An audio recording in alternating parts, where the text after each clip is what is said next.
sharcigu wuxuu oranayaa meesha labada wadan xadkooga bariga iyo baddu iska qabtaan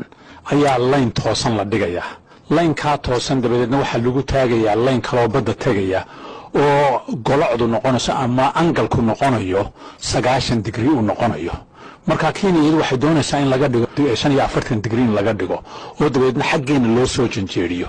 innakuna waxaanu leenahay waxa weeyaan iyo sharciga adduunku sidoo oranayo marka labada layn hays qabtaan waa inay 90 digrii noqdaan marka bad fara badan oo innaku aan leenahay ayaa la qaadan doonaa haddii xaggay doonayaan loo soo waciyo waayo waxay leedahay iyadu Tanzania midalan xad bay wadaagaan xadka Tanzania waxay doonaysaa sidii sharciga adduunka in loogu caano maalo Kenya waxay doonaysaa inay tiraahdo sharcigahan iska dhaafno haynu inaku gorgortano walaaltinimo wax walba haynu ku dhamayno waayo waxay isleeyihiin madaxda Soomaaliyeed ma garanayaan